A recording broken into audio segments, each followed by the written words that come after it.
ከቤተሰቧ ነጥሎ በክብር ከወሰዳት በኋላ ሰዎች ናቸውና በመሀላቸው አለመግባባት ሊፈጠር ይችላል። ብዙዎች ላይ ሀፕን ያደረገ ነገር ነው። እንደዚህ አይነት ነገር ሀፕን ሲያደርግ አንዳንድ ጥቃቅን ነገሮች ይፈታሉ፣ በዲስከሽን ምናምን ይፈታሉ። ግን ለምሳሌ አሁን ኢንኮምፓተብል ከሆኑና ኢሞሽናሊ ጉዳዩ የሚፈታ ባይሆን ከሆነ ትዳሩ ሲፈታ ትዳር መፍታት ማለት በነገራችን ላይ ስለ ሴጣን በደንብ ከተመራመርክ ማለት ነው። ሴጣን ብዙ ጊዜ የሚያደርገው ነገር ትዳር ማፍረስ ነው። በህይወቱ ሴጣን የሚያስደስተው ነገር ምን ነው ታውቃለህ? ትዳር መበተን ነው። ለምንድን ነው ትዳር መበተን ሴጣን የሚያስደስተው? ከእርሱ ጄኔሬሽናል ነው። ሴጣን አታክ ሲያደርግህ ዛሬን ወይንም የዛሬ ሳምንትን አስቦ አይደለም፣ ኢንደ ሎንግ ረን ነው የሚሄደው። ኢንደ ሎንግ ረን ማለት ለረጅም ጊዜ ካልኩሌት አድርጎ፣ ለምሳሌ ኢነርጂ ነው ብሬክ የሚያደርገው። ሁለት ልጅ ወልደ ትዳር ስትፈታ ከዛ በኋላ አንተስ ብታገባ ወይንም እሷን ብታገባ ከእርሱ እስከ ልጅ ድረስ ነው የሚሄደው። ኢነርጂው ኢንደ ሎንግ ረን ነው። ከዛ በኋላ ልጆቹም ደግሞ ሪስፖንሲቢሊቲ ወደዛ ወደዚህ እንትን ስለሚሉ ጀነሬሽኑን ነው የሚመጣው። ብለድ ላይንን ነው በአንድ ጊዜ ጠርዞ የሚያወጣው ማለት ነው። እንደዚህ አይነት ነገሮች አሁን ፍቺ አሁን ዝም ብለህ እኮ ጥናት አሁን መጠጥ ቤት ብትሄድ ባር ውስጥ ብትሄድ ብዙ ጊዜ ሙስሊም ሰዎችን አታገኛቸውም። ኦፍኮርስ ሊጠጡ ይችላሉ ተደብቀው ምናምን።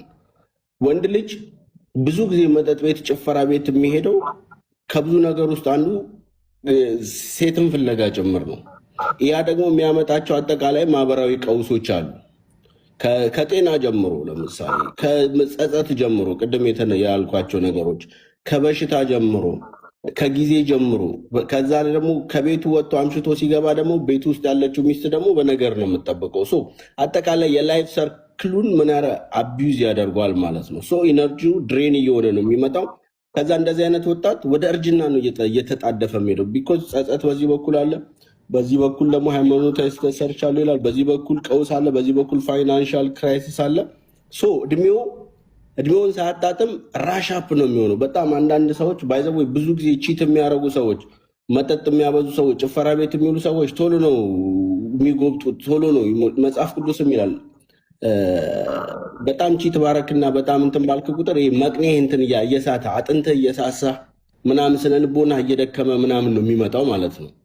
እኔ ከዛ አንጻር አይቼ ነው የታላቁን ነብይ የነብዩ መሐመድ ሃይማኖታዊ ሳይሆን ይሄኛውን ፍልስፍና በጣም አስገራሚና ያዩበት መንገድ። በተለይ አራቱም ፊት ሆኑ ሴቶችን ማግባት አትችልም።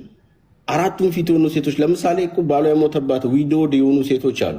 ግን ስቲል ባሉ ሲሪየስሊ ሚስት አድርጎ ወንድ ልጅ ለመውሰድ ባትወልድ የመጀመሪያ ኦልተርኔቲቭ ላትሆን ትችላለች። ዩ አንደርስታንድ። ግን ሁለተኛና ሶስተኛ ኦልተርኔቲቭ ላይ እሷን ማግብታ ደግሞ ላይፏን ሜንቴን ማድረግ ትችላለች፣ ማስቀጠል ትችላለች። እና እንትኑ ዲፕ ገብተህ ስታየው ሶሻል ፋብሪክ የተሰራበትና ዲዛይን የተደረገበት መንገድ ሶ አትራክቲቭ ሶ አሜዚንግ ነው። ይህንን አፕሪሽን ለማድረግ ነው። ሞጣዬ ትክክል። እኔ የምደግፈው ነው። አሁን የነቢዩ መሐመድ ፍልስፍና ይሄ አንድ ወንድ አራት ሴቶች ምናምን ሰባት ያግባ፣ ሰባት ለምን አይሆንም የተባለው አንደኛ በዓለም ላይ ኢኮኖሚካሊ የደከሙ ሴቶች እንደምታውቃቸው ቅድም ያልከው ነው ችግር ላይ ነው የሚወድቁት። ቆንጆ ሁነው ወይ ደግሞ ልጅ ማሳደግ እየቻሉ ወልደው ትልቅ አእምሮ ያላቸው ልጆች መፍጠር እየቻሉ ወይ ባሏ ይሞታል ወይ ደግሞ የሆነ ነገር ወይ በችግር ወይ ደግሞ በመሸማቀቅ ቆንጆ ሆና ተደብቃ የምትኖር ሴት አለች። የሙስሊም እምነት እዚህ ላይ ተደጋፊ ነው በእኔ በኩል። ለምን ብትለኝ መጽሐፉም የሚለው የነሱ ምንድን ነው የሚለው ሙሐመድ ያሉት አቅም ያለው ነው። አቅም ከሌለው አንድም ማስተዳደር አይችልም ብለዋል። አቅም ካለው ግን እስከ 4 ሚስቶች ማግባት ይችላል። ይሄ በጣም ዘመናዊ አስተሳሰብ ነው ባይዘው። ምክንያቱም 3 ድሃዎችን አንድ ሀብታም አገባ ማለት የሀገርን ችግር ቀረፈ ነው አይደለም? እንደ ያሬዱ አንድ ሰው ነው። አንድ ሰው 4 ሴቶች ያገባ ማለት ሌላ 3 ድሃና ስርዓት በጣም ችግር ላይ ያሉትን አግብቷቸው። ስለዚህ ድህነት እየጠፋ ነው፣ ችግር እየጠፋ ነው። ስላለው ነው የሚያገባ ያ ሰው ማስተዳደር ሲችል ነው ተብሏል። ስለዚህ ይሄ አሁን ኦርቶዶክስ አንድ ነው ምናምን ኃጢአት ትገባለህ፣ ይሄ ዝም ብሎ ነው የምንቀበለውም አይደለም ባይዘው። አሁን መሻሻል ነበረበት። ግብጾች ሌሎች ምናምን ያመጡት መሻሻል አለበት። አሁን ኦርቶዶክስ እውነቱን ለመናገር መሻሻል አለበት። ይሄ አንድ ሚስት ላይ ቸክለ ምናምን ስትሞት ገዳም ግባ ምናምን ይሄን ያልቀበለው ለምን ይገባል? ያ ሰው ወጣቱ ነው ምን ሆኖ መልኩስ በግድ ለምን ይሆናል? በኋላ ደግሞ አንዳንዴ ገዳም ከገባ በኋላ ደግሞ መጽሐፍ ቅዱሳዊ እኮ አይደለም። መጽሐፍ ቅዱስ ላይ እንደ አይከን ብዙ አግብተዋል። አሁን ብዙ አብርሃምን ብታየው አጋር አለች፣ ሳራ አለች። ኢቭን እኮ አጋርን እኮ የዳረችው ሳራ እኮ ነች እኮ ሚስቱ። አጋርን ጠብጥባት ያለችው ሳራ ናት። እና ዴቪድ ጋም ከሄድክ እንደዛው ነው፣ ሶል ጋም ከሄድክ እንደዛው ነው። ሰለሞንና ዳዊት አንዳንድ ሺህ ሚስቶች የሚጠበጥቡ። አሁን ይህንን ኦርቶዶክስ ሊደብቀው ብሉይ ነው ይላል። ብሉይ ነው ካለ ደግሞ ጠይቀው ምን ይላል ብሉይ? ይሄ በብሉይ ጊዜ ነው ሊሉ ነው አይደለ? ኢየሱስ ደግሞ ምን ይላል? እኔ ብሉይን ላጸናት እንጂ ምን ይላል ልሽራት ምንም ይላል ላጠብቀውን የመጣሁት ነው ያለው። እንደውም ይሄን ነገር ምን አለ መሰለህ፣ ምንም መልስ አሁን ኦርቶዶክሱ ምንም መልስ የለው። ልንገርህ ድሮ ማለት ነው የሙሴ ሕግ ያመነዘረ ማመንዘር ምናምን መግደል መቅጠፍ ምናምን እንትን ኃጢአት ይላል። ፈጣሪ ደግሞ ክርስቶስ ከመጣ በኋላ አፍተር ክራይስት ደግሞ ሆና ነው ሕጉን አጠበቀውና አይደለም እንትን ያየ ራሱ እኮ ነው ያሉ ያየ በጣም አመነዘረ ነው። ሕጉን ምን አደረገው? ሞር እንትን አደረገው አጠበቀው። የስ እንደውም ይወገር ነው እሱ ደግሞ ጭራሽ ያየ ያመነዘረ ነው። ስለዚህ ምንድን ነው መሰላችሁ መጀመሪያ የፍቅር ምንድን ነው መጀመሪያ ጊዜ እግዚአብሔር ምንድን ነው ባይዘው ሁይዝ እግዚአብሔር ለአንተ እግዚአብሔር ምንድን ነው? እዛ ላይ እንመጣበታለን። ሌላ ዚህ ላይ አንድ ነገር ሞጣዬ እግዚአብሔር ምንድን ነው? ኢት ኢዝ ኢነርጂ እኮ ላይክ ኢነርጂ ወደ ሳይንሱ ሳይሆን ፍቅር ነው ይላል መጽሐፍ ቅዱስ ነው የሚመጣው። እውነት ነው። እግዚአብሔር ፍቅር ከሆነ ተፋቀሩ ነው ይላል። ተዋደዱ፣ እርስ በርሳችሁ ተዋደዱ ይላል። ስለዚህ አንድ ሰው 5 ሴቶች ቢወዱት ምንም ችግር የለውም እያስባል። የሚገርም ነገር ደግሞ እዚህ ላይ አንድ ነገር የምጀምር ደግሞ ከሳይኮሎጂ እና ከፊዚዮሎጂ አንጻር ልንገርህ። ለምሳሌ ወንድ ልጅ ሚስቱን በጣም እያፈቀራት ማለት ነው ሚስቱን በጣም እያፈቀራት እስቲል ግን ከሌላ ሴት ጋር ሊተኛ ይችላል። እና እንትን አይልም ቦዘር አይሆንም። ሚስቱን እያፈቀራት ከሌላ ሴት ጋር ቢተኛ ቦዘር አይሆንም። እኛ የተፈጠርንበትን መንገድ ነው የምነግርህ። ሴት ልጅ ግን ለምሳሌ ምንድን ነው የምታለው? ሴት ልጅ ቺት ካረገችብህ እኮ ኦልሬዲ ከልቧ ወጥተሃል ማለት ነው። ዩሲ ለሴት ልጅ የሚገባት አንድ ባል ነው። ቢኮዝ ሴት ልጅ ከአንድ በላይ ብዙ ወንድ እኛ የምናግባ 4 ወንድ መጽሐፉም ይላል። ቆይ ልነግርህ ነው እንደዚያ ይላል። ራሷ ፊዚዮሎጂዋ ራሱ እኮ ሴት ልጅ ምንድን ነው ቺት ካረገችብህ ኦልሞስት ከ2 ወር በፊት ልትጣላህ ወስና ነበረ። ከልቧ ኦልሬዲ ወጥተሃል ይላል። ዩአንደርስታንድ። ወንድ ልጅ ግን ሚስቱን እያፈቀረ ከባድ መቀመጫ ካየ ሊንቀሳቀስበት ይችላል። እስቲል ግን ከዛ በኋላ እኮ ቤቱ መጥቶ ሚስቱን አቅፎ የተኛለን አይደብሩም። ሴት ልጅ ግን ቺት ካረገችብህ ደብረሃለች ማለት ነው። ኦልሬዲ ወጥተህላታል ማለት ነው። ኢቭን ባዮሎጂ እና ሳይኮሎጂ ራሱ ከዚህ ጋር በጣም ልክ ነው። በቃ ኮምፓተብል ነው። ወንድ ልጅ ከብዙ ሴት ጋር ቢተኛ ላይክ በህጋዊ መንገድ ኢዳዝም ማተር ግን ለሴት ግን ከብዙ ወንድ ጋር መሆን እኛውን ነው የምንደግፈው በህጋዊ መንገድ።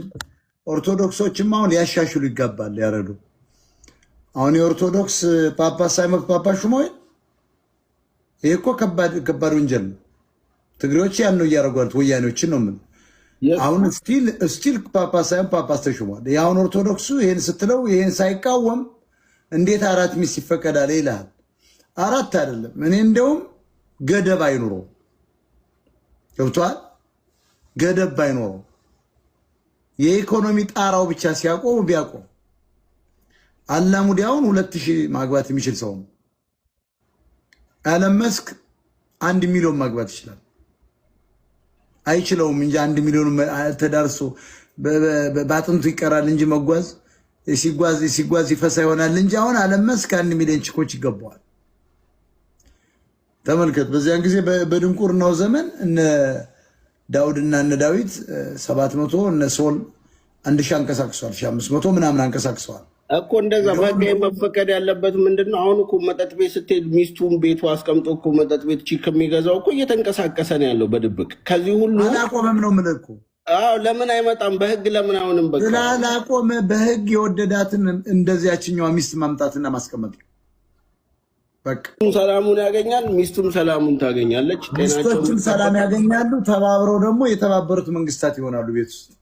ዘሩ ይበዛለታል እንደ አብርሃም የትውልድ አብርሃም እንዳሸዋ ሙላ እኮ ነው ያለው መጽሐፍ ቅዱስ። ስለዚህ ይኸውላችሁ እኔ አሁን ኦርቶዶክስ ላይ ዝም ብሎ እኔ በጣም የምቃወመው በወጣትነት መልክሶ መግባት ጥሩ ነው። እንደ ካቶሊኮች እንደው ሁሉን ነገር ዓለምን መናቅ ያው ሰልፍለስ ለመሆን መሞከር ነው። ግን በዚህ ዓለም ላይ ኢትዮጵያ ሰልፍለስ ይኖራል ብዬ አላውቅም። ሰልፍለስ ከሆነ አንድ ሰው በባህር ላይ መጓዝ ይችላል፣ ተራራም መግፋት ይችላል፣ በፉጨት ሊያስደንስ ይችላል። ግን አሁን ኢትዮጵያ ውስጥ ውሸት ነው።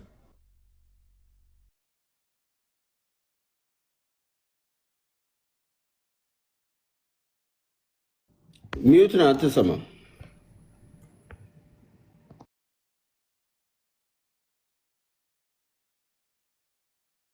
አትሰማም ሞታ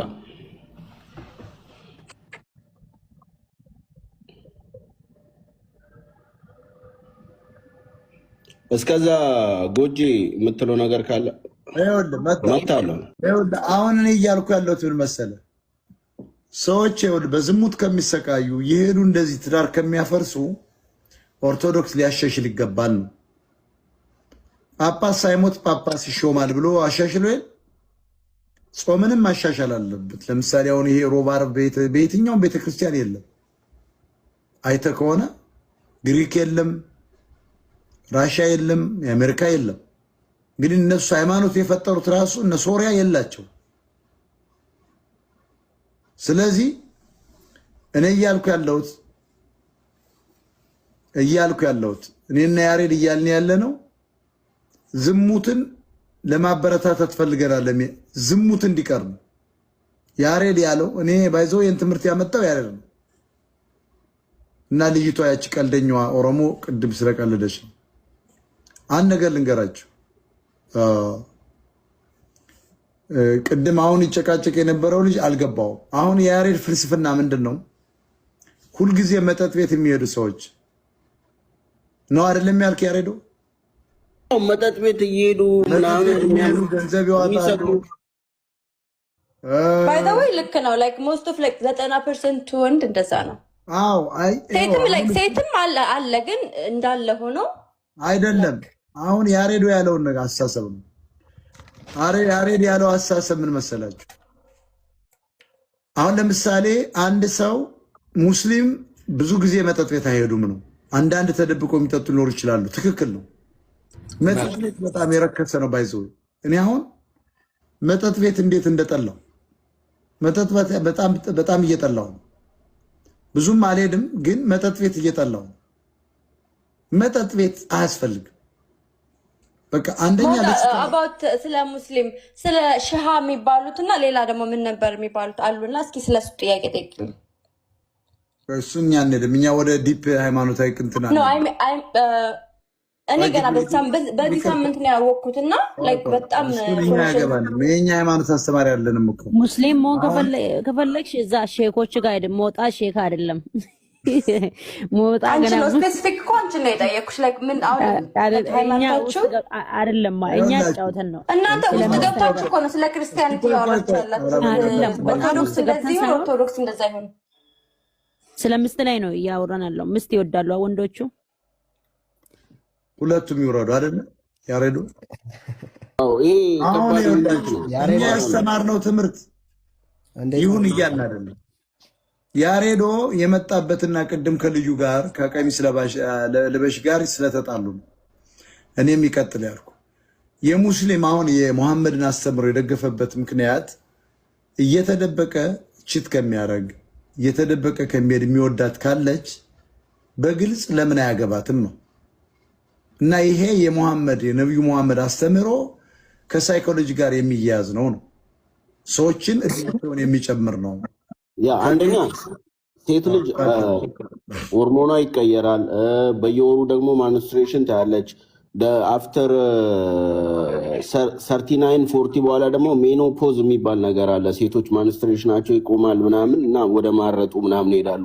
ከዛ በኋላ ላይክ አክቲቭ ላትሆን ትችላለች። እና ይሄ ነገር ላይክ አሁን ወንድ ልጅ ቅድም አልኩ እኮ ጸጸት የሚባል ነገር ለአንድ ደቂቃ ጸጸት ማለት ጭንቅላት ውስጥ አይምሮ ውስጥ ደም ባይዘው ያደማል። መጸጸት ማለት በጣም መጥፎ ነገር ነው እና ሚስቶቻቸውን እየወደዱ ስቲል ግን ሚስቱ ጋር ፊት ስላላደረገ ቺት የሚያደርግ ሰው ቺት አድርጎ ሲመጣ ሲወጣ ወደ ቤቱ ሲሄድና ሚስቱ ጋር ሲገባ እንትን ያደርጋል፣ ሪግሬት ያደርጋል። ሚስቱ ደግሞ ከያዘችው ከዛ በኋላ ቅድም እንዳልኩ ወደ ዲቮርስ ይሄዳሉ። ዲቮርስ ደግሞ ጄኔሬሽናል ከርስ ነው ብለናል አይደል? ብለር ላይንን ነው ዲቮርስ የሚጎዳው ብለናል። ዲቮርስ በጣም አደገኛ ነገር ነው። ወደ ዋናው ነገር እንምጣ። ያሬድ ነው አሁን አንተ ያመጣው ሳይኮሎጂካሊ ባዮሎጂካሊ ሰው ከተዋደደ 3-4 ሚስቶች 10 ሊኖሩት ይችላሉ። የሙሐመድ አስተምሮ ለሳይኮሎጂ ለአእምሮ ይጠቅማል ነው፣ ትዳር የሚያጸናል የሚል ነው እሱ ያመጣው። ትክክል እኮ ነው ፍልስፍናው።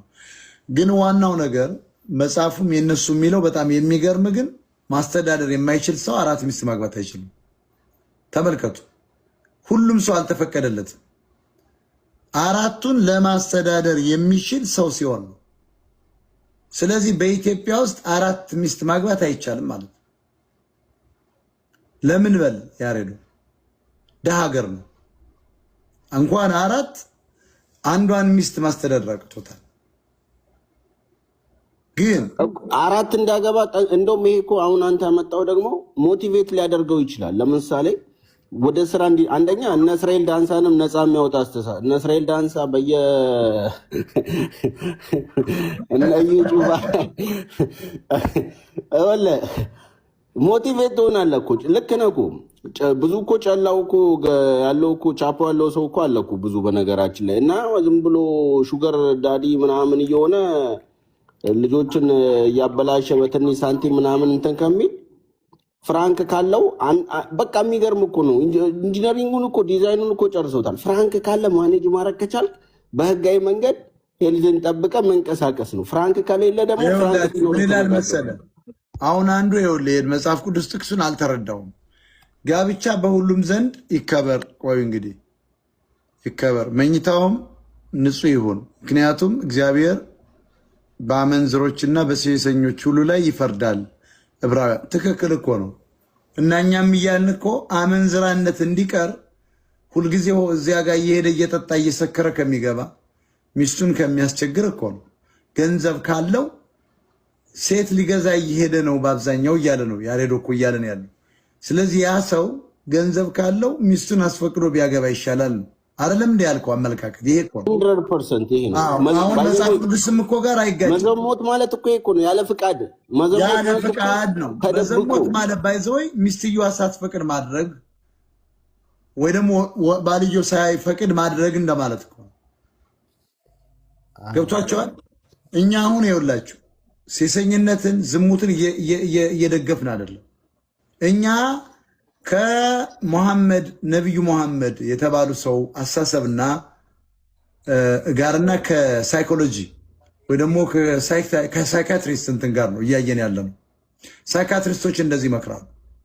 ስለዚህ አሁን እኛ ሃይማኖት ይጣስ እያልን አይደለም፣ ለጨዋታ ምን ያቀር